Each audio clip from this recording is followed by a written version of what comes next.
It's a town forever marred by the most horrific crime in Australian history. Snowtown seized the attention of the world, and Australia recoiled in horror. It doesn't get any worse. And if it does, I don't want to see it. Not in my lifetime. Serial murder, cannibalism, and torture so brutal that the acts committed have been described as a glimpse into hell. He was burnt with cigarettes, he had his toes crushed with pliers. He even had a lit sparkler forced down the eye of the penis, and he was restrained as it burned down towards his own flesh. The Snowtown Murders are a tragic series of events that have drawn global attention for over 20 years. And yet, to this day, people still struggle to comprehend the horrors of what was discovered there. All of the barrels were full of body parts. The difficulty was, how many bodies did we have there? The following details the horrifying realities of the Snowtown Murders, more infamously known as bodies in barrels.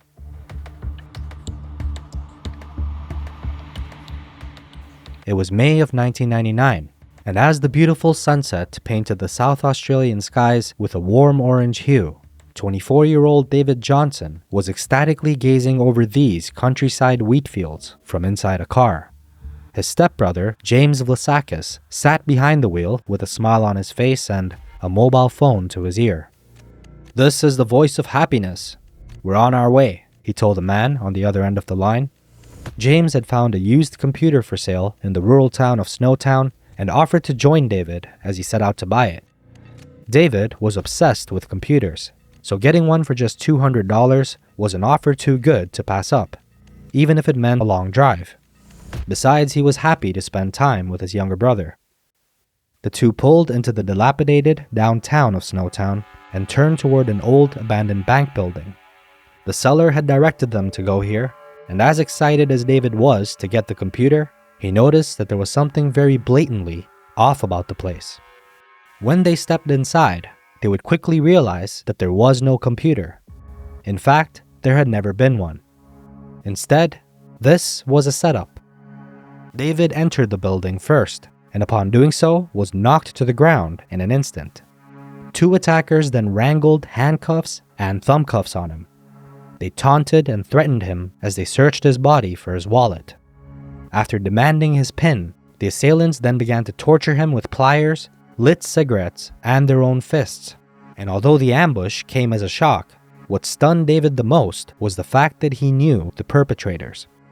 Standing before him and delighting in his pain were John Bunting and Robert Wagner, both of who were family friends of his for several years. And tragically, they weren't the only ones betraying him. To think that Jamie, who had lived with me for so long, could actually kill my son David, my lovely son David. His own stepbrother James had orchestrated the entire attack. He knew that David had money, and he had every intention of robbing him of as much of it as he could. After receiving David's PIN, he and Wagner left to visit a bank in a nearby town to withdraw as much money as possible. In their absence, Bunting forced David to record a series of messages. He was ordered to repeat phrases after them, such as "leave me alone" and "why are you phoning me?" It was at this point that David likely realized he wasn't leaving alive. If anyone called him, this series of clips would be used to try and explain away his disappearance. When James and Wagner returned, David was already dead. Bunting had tortured him at length, burning cigarettes on him, as mentioned before, striking him, and electrocuting him with a crude tool. And when David attempted to escape, Bunting choked him with a belt. But even after that, Bunting wasn't finished. And Robert Wagner and John Bunting removed a portion of his flesh in the bank vault at Snowtown and took it across the road in a plastic glove to their friend's house and told him that they had some roo meat to cook. And they fried this piece of flesh in a fry pan on the stove and cut it up and served it not only to themselves but also this friend of theirs. And he ate it and they ate it. And it was a disturbing moment, but the friend didn't know what it was. Bunting ordered James to tell everyone that David had gotten a 13-year-old girl pregnant and thereafter fled to hide from police. And after conspiring to murder his brother and eating him, he would also find that lying about his whereabouts came easily. But how did a group this twisted ever come to be? It all started here. John Bunting moved into this house in early 1991. He was 24 years old and had already lived a stranger life than most. Growing up in Inala, Queensland, it was clear to John's neighbors, friends, and schoolmates that there was something very strange about him. Despite having devoted parents, he would quickly develop a number of concerning behaviors. But he showed some really concerning traits as a child from very early on, and one of those was the pleasure he used to take in killing things. It started with insects, and as he got older, there were some early signs that this was a fella who was definitely not right. Many have theorized that this need for destruction and anger came from an earlier childhood experience that allegedly occurred when John was around 8 years old. He also suffered a horrible moment of sexual abuse at the hands of a brother's friend, where he was sexually assaulted, or so he would tell years later. And I think that that had a significant impact on him as well. It's important to note that when it comes to psychology, for instance, experiencing abuse at a young age can cause a wide range of symptoms, including a tendency towards violence and criminal behavior. True to these findings, Bunting not only became a violent criminal, but also developed a strange obsession that followed him for the rest of his life. It just seemed as if the sun rose and the sun set on pedophilias. That was virtually all he would discuss. Bunting was fixated on pedophiles, as well as people that he deemed useless in society. He referred to pedophiles, LGBTQ individuals, addicts, prostitutes, and even just people who annoyed him as dirties, and frequently told those around him that dirties didn't deserve to live. On the wall in his home, he had what he referred to as a spider wall, pictures making up a web of people that he claimed were pedophiles. Not only was that web extensive, but it's important to note that it was also not at all based in reality. He believes when he walks down the street that he can just see someone and know they're a child molester. As soon as Bunting moved to the home in Salisbury North, he would find a like-minded companion in Robert Wagner, who would eventually also become his close friend and henchman. The summer of 1992 is when the two committed an act that would forever link them. Clinton Tresize was in the wrong place at the wrong time. At just 22 years old, he became acquainted with Wagner and Bunting. He had previously had a relationship with a man named Barry Lane, who was also in a relationship with Wagner when Bunting moved to Salisbury North. Clinton was young, bright, and full of life, and had just struck out on his own. He still had a vulnerability about him. I remember when he got the unit on Phillip Highway, he was ecstatic. He was so excited to be living on his own. But evidently, Bunting saw him as a threat.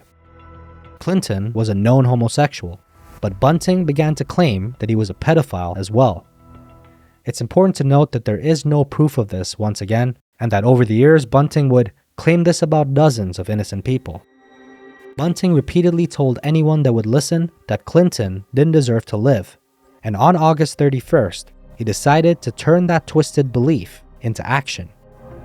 Bunting invited Clinton over for a visit, and almost immediately after he arrived and sat on the couch, Bunting would launch an attack, accusing him of being a pedophile and bashing Clinton in the back of the head.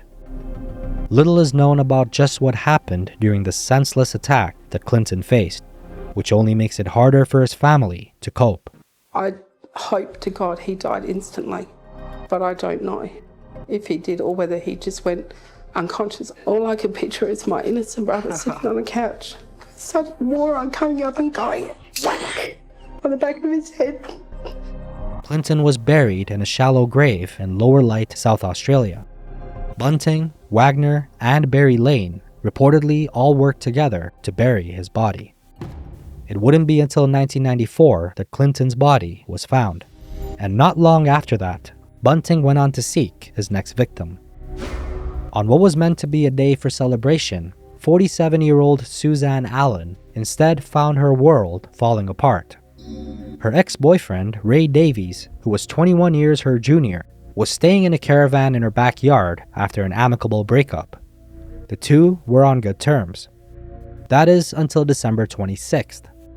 Following a day of festivities, Suzanne's grandson sheepishly admitted to her that Davies had assaulted him on Christmas Day, and a twisted series of events were set into motion. Suzanne told Bunting about the assault, then hurried to the police with her daughter to report it. By the time that they returned home, Davies was gone. Bunting, Wagner, and Lane were spotted emptying Davies' caravan. In a much later testimony, witnesses would reveal that Bunting and his wife, Elizabeth Harvey, visited Davies the day after Christmas, during which Wagner admittedly tagged along to take part in the crimes that followed. Bunting claims that Elizabeth stabbed Davies in the leg. From there, the testimonies become muddled. Witnesses claim that Davies was tortured at a property in Bacara, about 90 minutes from Suzanne's home, then returned to Bunting's house where he was killed. At some points, however, the same witnesses claimed that Davies had been killed at a home in Bacara. Regardless, some of the testimonies still remain the same. Wagner was asphyxiated with jumper cables, his genitals were bashed in with a metal pole, and he was then buried on Bunting's property beneath a mix of bricks, concrete, and soil. Suzanne no longer had Davies living in her backyard. She did, however, have another problem. She had a crush on Bunting, which ended about as well as you would expect. Suzanne Allen's death is shrouded in the most mystery out of any victim tied to the Snowtown murders. After the death of Ray Davies, Suzanne allegedly became infatuated with Bunting, which he soon grew tired of, and as their relationship deteriorated, it's theorized that Bunting murdered her to collect her pension and prevent her from speaking about the murder of Ray Davies. Theorized, unfortunately, is a key word here. Bunting would later tell investigators that Suzanne died of natural causes, supposedly a heart attack, after which he merely disposed of her for financial gain. But it's how he disposed of her body that is the most condemning action of all. In 1999, Suzanne's body was found buried in the backyard of Bunting's infamous home. She had been dismembered, defleshed, and put into 11 separate plastic bags. In 2 of the bags, lengths of rope were discovered. The bags containing her body parts were placed above the body of Ray Davies. Suzanne was the 3rd person to go missing around Bunting, Wagner, and their close friend Mark Hayden. But she would be far from the last. 19-year-old Michael Gardner had struggled for most of their life. Openly homosexual and struggling with their gender identity, they often went by the name Michelle, a dangerous act of bravery in the 1990s. When they moved in with Nicole Zaretta soon after graduating high school, they found that they were in a place where they felt they belonged for the very first time. Yeah, he was an absolute delight. Very, very happy young man. And I do think that it was the environment that allowed him to be himself that enabled him to feel a little bit free to express himself and not be judged. But there was a catch.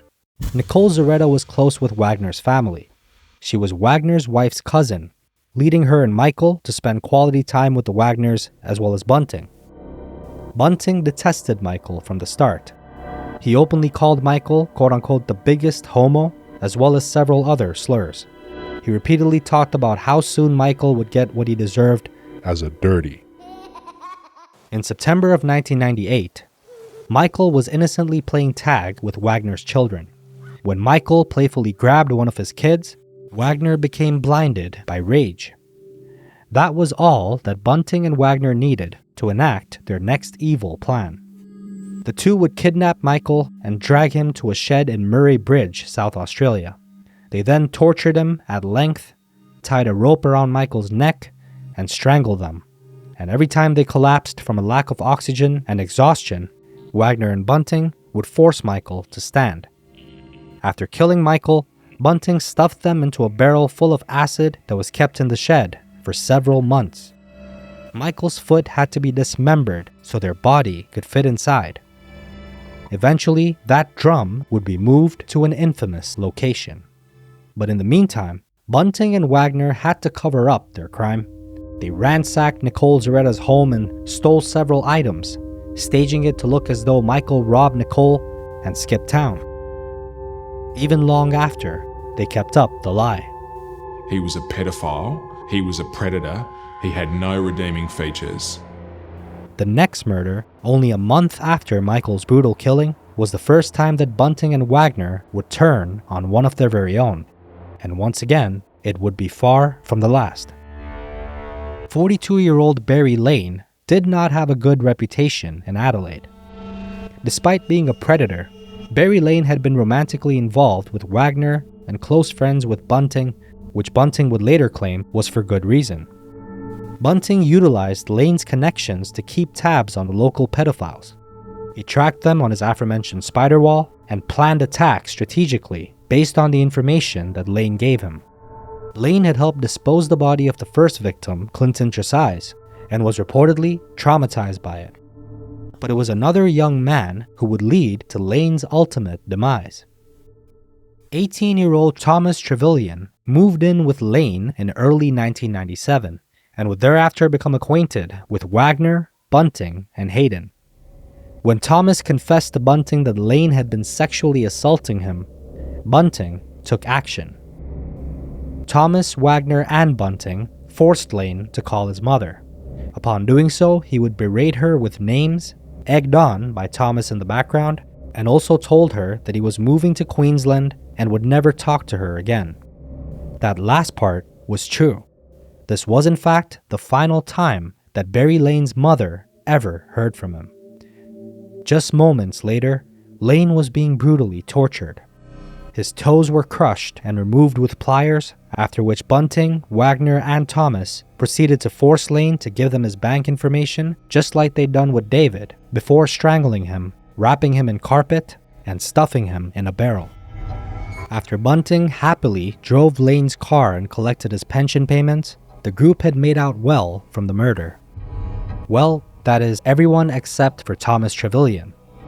Thomas had taken part in the murder of Barry Lane, and perhaps due to this, it goes without saying that he was a very, very sick man.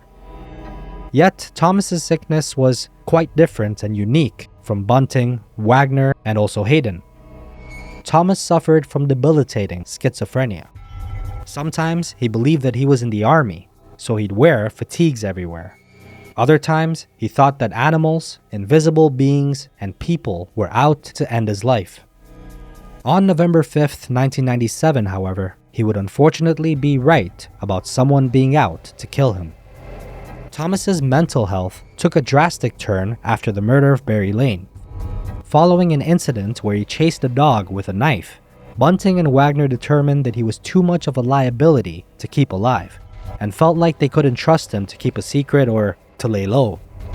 To solve their problem, they took an unsuspecting Thomas to Humbug Scrub, a beautifully rural area just outside of Adelaide.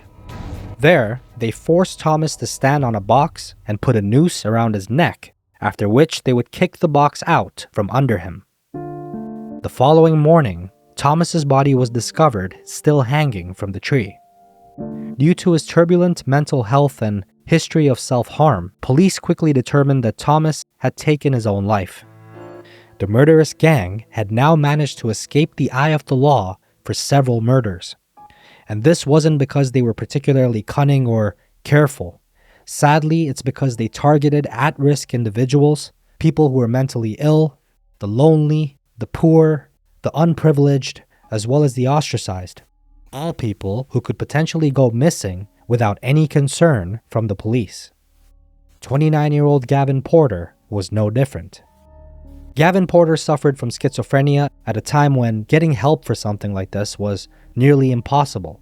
Due to the severity of his symptoms, he turned to drugs and alcohol to navigate his life, and the aforementioned James Vlasakis, who had been living with Bunting since he was 14, was close friends with Porter and offered him a place to stay. But quickly, Bunting determined that Porter was a waste of space, and after an instance where he was pricked by a needle that Porter had lost in the couch cushion, Bunting became enraged. That night, Bunting and Wagner snuck over to Porter's car in the backyard, where he was sleeping, and began to strangle him. During this time, Porter was startled awake and began to fight back, but of course, he was no match against two men. James Vlasakis returned home later that night, upon which Bunting led him to the shed in the backyard where Porter's dead body lay on the ground, his neck discolored from the strangulation he endured. After years of being essentially raised by Bunting, James was surprised but accepting. He had yet to take part in a murder. But by September of 1998, this too changed. It was the early morning hours when James was shaken awake by Bunting. With a cheeky grin, Bunting and Wagner told James that they were going to murder Troy Ude. Troy wasn't a stranger. In fact, he was family. James was Troy's half-brother.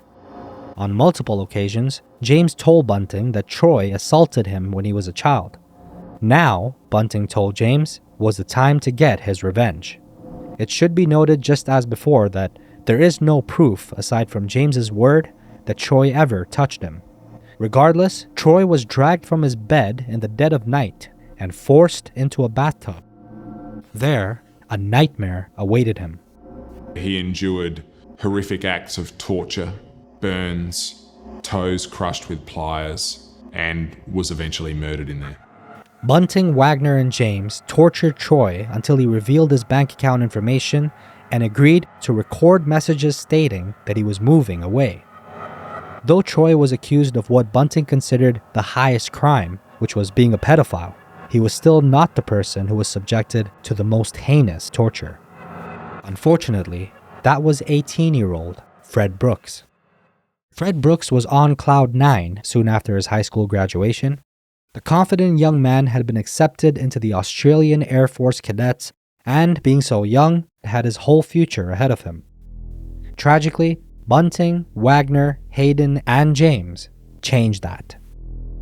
Fred lived with the Haydens and had met Bunting and Wagner several times. For unknown reasons, Bunting went on to become obsessed with the teen. He told anyone that would listen that Brooks was a dirty and a pedophile. After hearing that he had been accepted to the Air Force, Bunting invited Fred to a party with the group. Once he had Fred at his house, he told James that he had some goodies that he wanted to share. Bunting tricked Fred into a pair of handcuffs and thumb cuffs. As soon as he was restrained, he began to attack him. What Fred endured next is nothing short of pure hell. He endured unspeakable acts of torture before he was finally murdered. He was burnt with cigarettes, he had his toes crushed with pliers. He even had a lit sparkler forced down the eye of the penis, and he was restrained as it burned down towards his own flesh. It was a truly horrific, enduring moment of torture. And so when he was finally murdered, it was probably some point of relief for a young man who must have known that he was going to die. During the attack, Fred was electrocuted and his testicles were injected with bleach until they doubled in size. Despite this, Bunting reportedly told his group that Fred was a good one. He didn't scream during the torture. Fred choked to death on his gag as the men looked on, pleased by his pain. An innocent boy on the cusp of adulthood would have his life snatched from him in the most brutal way by a murderous and not to mention psychotic gang. Fortunately, that gang would soon make all the wrong choices. 29-year-old Gary O'Dwyer lived alone in a small home down the road from Bunting. Physically and intellectually disabled, Bunting saw him as an easy financial target. He ordered James to get close to O'Dwyer to ensure that he had no family or friends who would immediately miss him. When it was confirmed that he'd be alone and isolated, Bunting paid him a visit under the guise of drinking and hanging out for the night. As soon as O'Dwyer had a few drinks, Bunting, Wagner, and James attacked him. He was restrained in handcuffs, pinned down, and tortured with pliers and electric shock. His body was then placed in a barrel and picked up by Hayden, who then concealed it on his property for several days. Hayden had been a satellite member of the gang, eager to talk about the murders, help conceal them, and even bury and dismember the victims. But in late 1998, he became involved in a brand new, horrific kind of way. Elizabeth Hayden had been enjoying a night to herself when she'd heard a knock at the door. Bunting and Wagner greeted her with a smile and entered the home, and this was despite her warning them that her husband Mark wasn't home. Elizabeth had been close with Wagner and Bunting for many years, and this was of course because of their close friendship with Mark. But there was a problem. Many problems, actually. Firstly, Elizabeth knew too much.